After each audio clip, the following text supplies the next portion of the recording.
So, sa arangkada trade, ganito. Dalawang klase sa arangkada. At tulad nito, hindi naman siya masyadong naka-uphill or naka-incline. Ganito gagawin mo pag arangkada ka na mamaya. Laging unahin apakan si brake. Ha? Apak si brake. Pag apak mo kay brake, syempre ilulubog mo si clutch. Sagad. Pasok mo sa first gear. And then, release your brake. So sa arangkada, mayroong mga arangkada na pwede ka lang bumitaw agad kay brake kasi hindi ka naman atras. Katulad dito, try natin. Bitaw lang ako sa brake, punta sa gas. Angat mo dahan-dahan ang clutch mo na walang gas. From sagad, pupunta ka muna doon sa sinasabing biting point. Yung biting point, pag naramdaman mo yan katulad yan, naramdaman mo lang nanginginig na, ibig sabihin nun, pag ilangat mo yan ulit, si clutch, nang dahan-dahan pa rin, may kasama lang siyang gas. Yan. Nakaapak na po. Oo. Ngayon, nung gumulong ng kotse mo, pwede mo nang bitawan si clutch. Gas control ka na. So, na-gas control ka, Trek. Ganyan, gas control. O, sulyapan mo ngayon ng dashboard mo.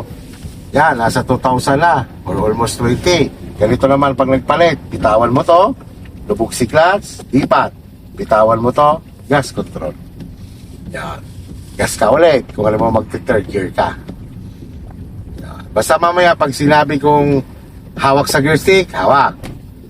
Bitaw si gas, bitaw. Lubog si clutch, lipat.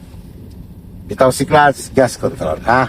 Basta pong pagbitaw dahan-dahan lang. Oo. Ngayon naman, kung halimbawa naman ang tinigilan mo na kalsada ay medyo naka-incline, ganito naman gagawin mo dyan pag arangkada. Ganun pa rin, lubog si clutch. And then, pasok sa first gear, di ba? Naka-first gear ka halimbawa.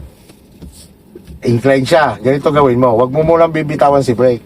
Angat mo dahan-dahan ang clutch mo, ramdamin mo yung sinasabing biting point. Take note ha, sa ngayon lang yan, sa beginner lang yan. Pag ikay sanay kasi, mabilis na reaction mo dyan.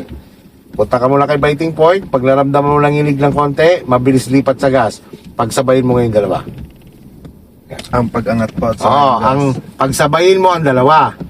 Ang clutch at saka gas. Ang clutch, naangat dahan-dahan na tuloy-tuloy. Ang gas naman ay lumulubog ng dahan-dahan.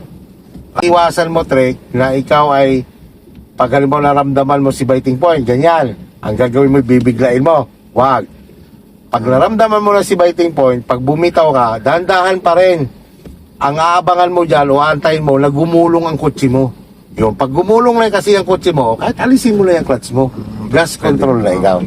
Yan lang ang challenge niya. Pero pag tumatakbo na kasi yan, hindi na yan basta-basta mamamatay basta hindi mo siya piniprenuhan ng full brake. Ng full, okay.